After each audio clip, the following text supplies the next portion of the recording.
Or like the one who passed by a town, and it had tumbled over its roofs, he said, "Oh, how will Allah ever bring it to life after its death?"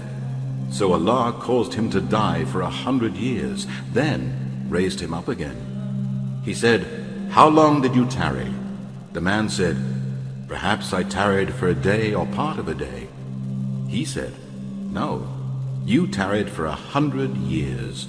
Look at your food and your drink. They show no change. And look at your donkey. And thus we have made of you a sign for the people. Look at the bones, how we bring them together and clothe them with flesh." When this was clearly shown to him, he said, "I know now that Allah is able to do all things." Chapter 37. The hand of the Lord was upon me, and carried me out in the spirit of the Lord, and set me down in the midst of the valley which was full of bones, and caused me to pass by them round about. And behold, there were very many in the open valley, and lo, they were very dry. And he said unto me, Son of man, can these bones live? And I answered, O Lord God, thou knowest. Again he said unto me, Prophesy upon these bones, and say unto them, O ye dry bones, hear the word of the Lord. Thus saith the Lord God unto these bones, Behold, I will cause breath to enter into you, and ye shall live. And I will lay sinews upon you, and will bring up flesh upon you, and cover you with skin, and put breath in you, and ye shall live, and ye shall know that I am the Lord. So I prophesied as I was commanded. And as I prophesied, there was a noise, and behold, a shaking, and the bones came together, bone to his bone. And when I beheld, lo, the sinews and the flesh came up upon them, and the skin covered them above. But there was no breath in them. Then said he unto me, Prophesy unto the wind. Prophesy, Son of man, and say to the wind, Thus saith the Lord God, Come from the four winds, O breath, and breathe upon these slain, that they may live. So I prophesied as he commanded me, and the breath came into them, and they lived, and stood up upon their feet, an exceeding great army. Then he said unto me, Son of man, these bones are the whole house of Israel. Behold, they say, Our bones are dried, and our hope is lost. We are cut off for our parts. Therefore prophesy and say unto them, Thus saith the Lord God, Behold, O my people, I will open your graves, and cause you to come up out of your graves, and bring you into the land of Israel. And ye shall know that I am the Lord, when I have opened your graves, O my people, and brought you up out of your graves, and shall put my spirit in you, and ye shall live, and I shall place you in your own land. Then shall ye know that I, the Lord, have spoken it, and performed it, saith the Lord. Remember where the Jews are when Ezekiel is receiving this word. Remember, they're in Babylon. You know that. And the Babylonian army has come in and conquered their city, conquered their land, and they are now exiled in a foreign country. Okay? Many people have died, and they're kind of wondering, are we ever going to be able to go home? Is God ever going to do anything that is going to bring us back as a collective nation, and so forth? Now, in 70 years from now, they will actually be free to go back to their land. وَانظُرْ إِلَى الْعِظَامِ. Now look at the bones. Now, which bones are we talking about here?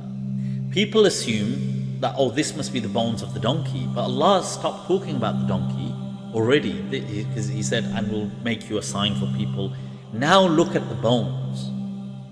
How we bring these bones together, then they will have flesh added to them. فَلَمَّا تَبَيَّنَ لَهُمْ. When it became clear to him, he said, I know that indeed Allah is all-powerful. Who was this person? This person, most likely, this is Ezekiel from the Bible, the prophet Ezekiel. Now, he's somebody who is in the kingdom of Judah. He's there when it's before the temple is destroyed. Nebuchadnezzar, before he comes in and destroys the temple, the kingdom of Judah and Jerusalem fall into certain trouble. For a few decades before, they're falling into trouble. They start switching allegiance. They're first with the Assyrians, then they switch to the Pharaohs, and they switch back. There's a lot of upheaval going on. They've lost power. They're incredibly insecure. Then what happens is the king is deposed and replaced, and he's set there by the Egyptian king. Right, so when the king is deposed, the Babylonians, they do attack, and what happens is, as a punishment, they take away certain Jews, exile them, but they haven't destroyed the temple at this stage. So I believe this is, it's in 590, is it 593 or something, BC, but it's around that time they get sent into exile. Amongst the people that go into exile is Ezekiel. Now he starts to receive prophecies, visions. He's one of the clear, so in the Old Testament you will find, he's in the same time as Jeremiah, you'll find Isaiah, Jeremiah and Ezekiel are the main kind of prophets of these visions and things like this. So he's there, he starts to receive these visions. And this is in the Bible. You've got the book of Ezekiel, and he has many visions, many. Initially, his visions are that God won't save the temple and he won't save the Israelites. So a lot of the Jews hate on him for this, including the rabbis and things like this. So he's not a loved kind of prophet, because what he's telling people doesn't bring them hope.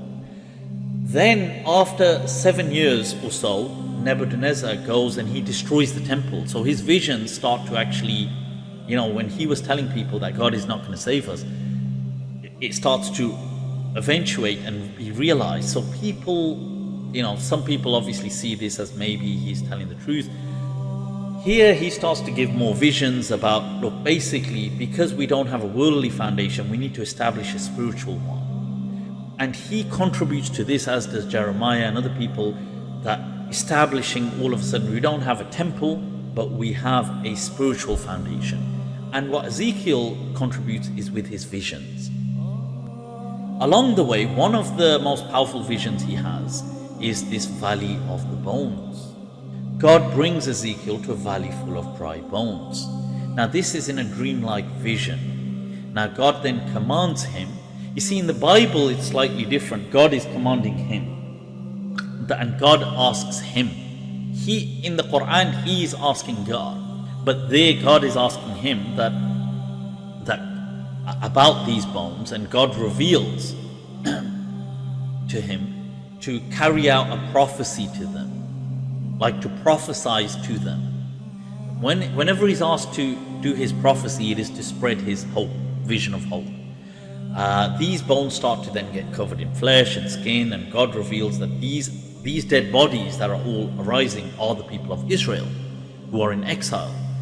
And God tells him, and then he kind of says, I don't see any life to them though, they've become people, but I don't. And then God breathes his life into them, and they become this strong army. Now, this is a message to show the people that God will restore the Israelites, like there is hope for them. Now he is shown this message and told that, look, yes, what you're looking at is a valley of bones. It is dead bones. See, it's an allegory, it's a parable. Our bones are dry, our hope is lost. Like, how can we ever be restored? We don't have no strength. 70 years later in exile, King Cyrus does free the Israelites, and they do go back. And then eventually they establish the whole temple again. Now, from their point of weakness to once again coming back, and they don't just go back all of a sudden, they kind of go in stages. There's this kind of flow, and then the restoration of the temple, and then a kind of restoration of some authority and power. It takes around the period of close to 100 years. Now it's interesting that he is shown in this vision that he is given death. Now this death is a metaphor of being brought back to life. Now this does come in many times in the Qur'an. Allah does mention that being brought back to life. It's not about a physical, it's about that being brought back to the call. And you see that the verse of the Qur'an as well, that Ya ayyuhalladhina amanu istajibu lillahi war rasul, that reply to Allah and His Messenger, that when they call you, or when He calls you, lima yuhyi, to what gives you life. Now why does Allah say that, to what gives you life? Obviously because here life does not mean actual life, but it means that life through the faith, the life of faith is being restored. There is the other verse as well, أَوَ مَنْ كَانَ مَيْتًا فَأَحْيَيْنَاهُ فَجَعَلْنَا لَهُ نُورًا يَمْشِي بِهِ. How about the person who was dead and we gave him life and a light and he walks around with it? Is he like the one who we have not given light to? This was not an actual giving life that is being used. And there are other verses in the Qur'an as well. This vision that he was shown, it had a purpose to it. The purpose was that you, the people of Israel, you've lost all hope, you see yourself as nothing but bones. God will bring you back. He will breathe life back into you, but you have to hold on. You must not give up. You must have hope. The reason Allah says that look at your food and the donkey, it remains the same. Why does Allah mention this? In my understanding, that is being mentioned to show that, you see, your restoration will not depend on you having some new sources or resources or of the age technology. You see, your donkey is the same donkey that you traveled in on. Your food is the same food. But it will take close to 100 years for you to come back to life. But know that Allah is all powerful. This was the vision. It was of Ezekiel. لِنَجْعَلَكَ آيَةً, that we may make you a sign. Now it is interesting that how else could this be a sign? Because if you think about it, for it to have been a sign, it must have been documented somewhere.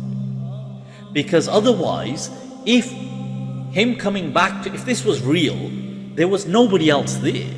If he came and told people that, oh, by the way, I was knocked out for 100 years and I was brought back to life and my food and my donkey was still alive, nobody would have believed him anyway. How could have he been a sign for people? Because think about it, people did not believe the Prophet.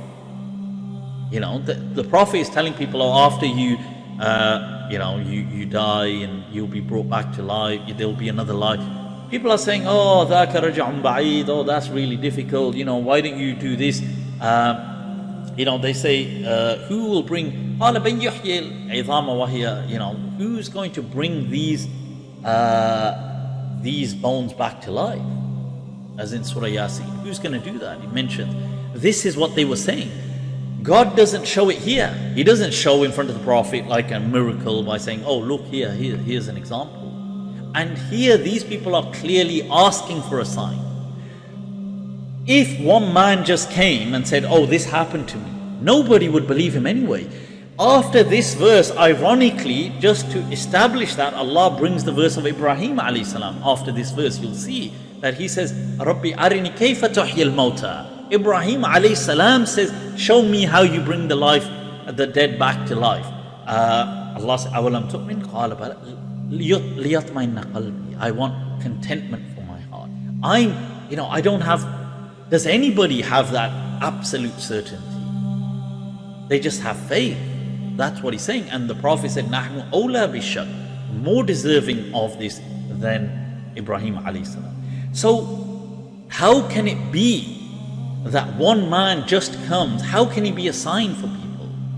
The way it was a sign is that his visions were documented.